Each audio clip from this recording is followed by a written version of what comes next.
Ok, retomando la lectura, ya que se me presentó un inconveniente, retomaré de esta parte donde lo dejé en el primer video.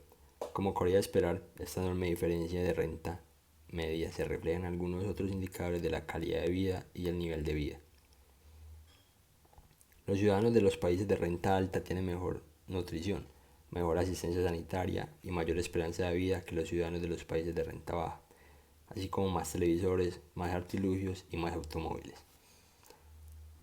Nivel de vida, definámoslo. Se refiere a la cantidad de bienes y servicios que puede comprar la población de un país.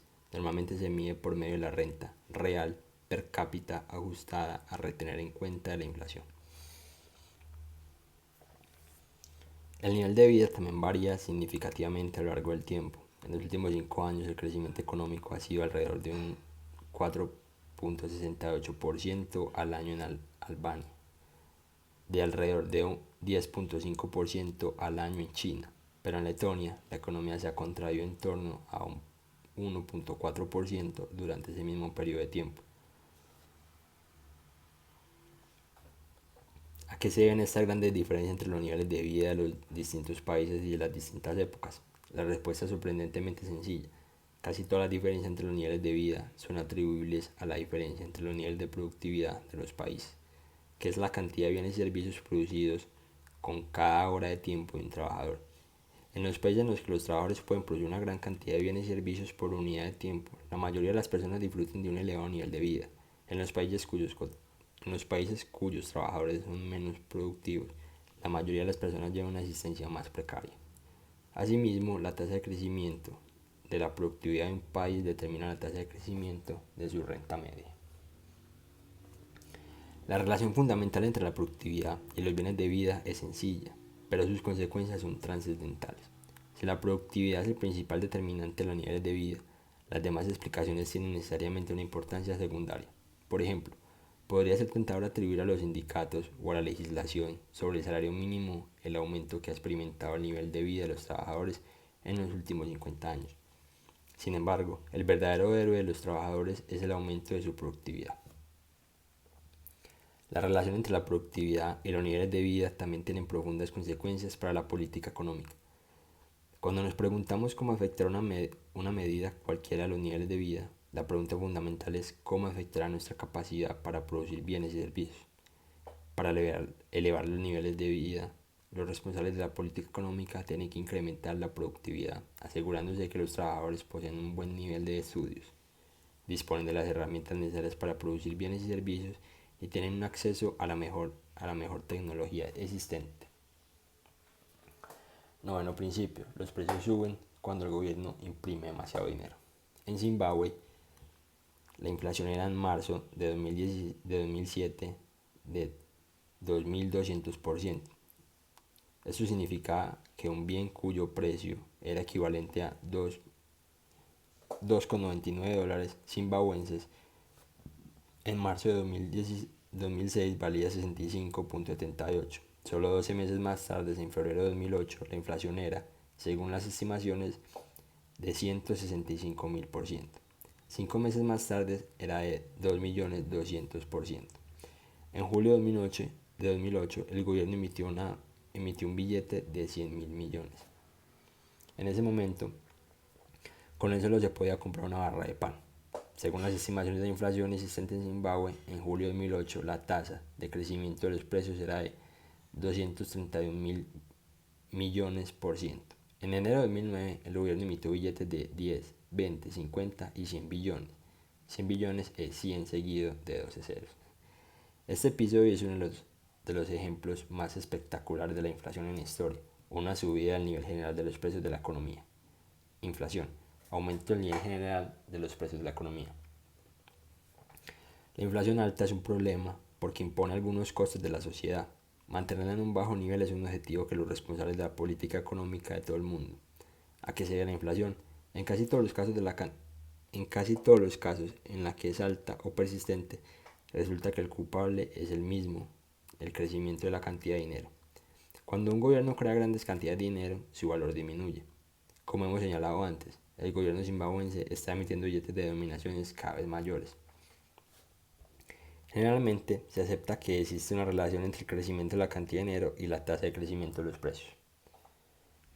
Décimo principio. La sociedad se enfrenta a una disyuntiva a corto plazo entre la inflación y el desempleo. Cuando el gobierno aumenta la cantidad de dinero que hay en la economía, uno de los resultados es la inflación. Otro, al menos a corto plazo, es la disminución del nivel de desempleo. La curva que muestra esta disyuntiva a corto plazo entre la inflación y el desempleo se denomina curva de Phillips, en honor al economista que primero la examinó cuando trabajaba en la London School of Economics. Curva de Phillips, curva que muestra la disyuntiva a corto plazo entre la inflación y el desempleo. La curva de Phillips sigue siendo un tema controvertido para los economistas, pero actualmente la mayoría acepta la idea de que la sociedad se enfrenta a una disyuntiva a corto plazo entre la inflación y el desempleo. Eso significa sencillamente que en un periodo de 1 o 2 años muchas medidas económicas influyen en la inflación y el desempleo en sentido contrario. Las autoridades económicas se enfrentan a esta disyuntiva independientemente de que los niveles de inflación y desempleo comiencen siendo altos, comiencen siendo bajos o se encuentren en una situación intermedia. La disyuntiva entre la inflación y el desempleo solo es temporal, pero puede durar varios años. Por tanto, la curva de Phillips es fundamental para comprender mucho de lo que ocurre en la economía. En particular, es importante para comprender el ciclo económico, que son las fluctuaciones irregulares y en gran medida impredecibles de la actividad económica, medidas por el número de personas ocupadas o por la producción de bienes y servicios. Ciclo económico, fluctuaciones de la actividad económica como el empleo y la producción. Los responsables de la política económica pueden explotar esta disyuntiva a corto plazo entre la inflación y el desempleo utilizando diversos instrumentos, alterando la cantidad de gasto, aumentando la cantidad que gasta el Estado, la cantidad que recaudan impuestos y la cantidad de dinero que imprime. Puede influir en la combinación de inflación y desempleo que experimenta la economía. Como estos instrumentos de la economía monetaria y fiscal pueden ser muy poderosos, el modo en que se deben utilizar para controlar la economía, en caso de que deba utilizarse, es objeto de continuos debates. Conclusiones. Ahora ya tiene el lector alguna idea de qué es la economía. En los capítulos siguientes expondremos muchas ideas específicas de los individuos, los mercados y las economías. Para dominarlas será necesario esforzarse algo, pero no es una tarea ardua. El campo de la economía se basa en cuántas ideas básicas se pueden aplicar en muchas situaciones diferentes. A lo largo de este libro volveremos a referir a los 10 principios de la economía, destacados en este capítulo, resumidas en la tabla 1.2, que se puede considerar que son los elementos básicos para estudiar la materia. El lector deberá tenerlos presentes. Incluso el análisis económico más justificado se realiza utilizando los 10 principios aquí presentados. ¿Qué relación tiene con los fundamentos de la administración?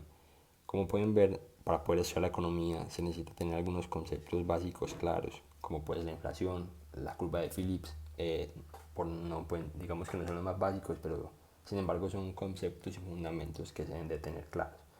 Al entender qué es el concepto de la disyuntiva, vamos a poder entender más como, digámoslo así, las fórmulas de coste de oportunidad. El tema de las disyuntivas es muy importante a lo largo de toda la economía, ya que siempre se va a estar mirando el coste de oportunidad de una decisión o de otra en la toma de decisiones, ya sea de un estado, de una persona o de una familia, como nos lo explica en la microeconomía. Es muy importante todo este tema de los conceptos y de los fundamentos, ya que se te hace un poco más sencillo poder leer esos textos que tienen tanto tecnicismo. Vas a tener un poco más claro, digámoslo así, resumida solamente en una palabra, un concepto muy grande. Como puede ser el tema de la inflación, ya sabes que la inflación tiene muchos conceptos detrás, pero al tener un concepto básico como hemos aprendido durante el curso, vas a tener como un aprendizaje más sencillo durante la lectura de estos libros de economía, que a lo largo de toda la carrera se van a ver muy frecuentemente. Las conclusiones que nos pueden dar son las más claras que podemos tener en relación con los fundamentos, ya que si siguen analizando estos 10 principios durante esta economía moderna, la economía pasada, hace muchos años salió ese libro de Adam Smith y sin embargo a día de hoy se sigue estudiando. Entonces nos demuestra la relación tan fuerte que hay entre estos conceptos, que son conceptos que no pasan de moda, son conceptos y fundamentos que sí o sí un economista debe tener muy claro. Y la relación es fundamental, es principal manejar esos conceptos y esos fundamentos para que así el aprendizaje de un economista sea más sencilla.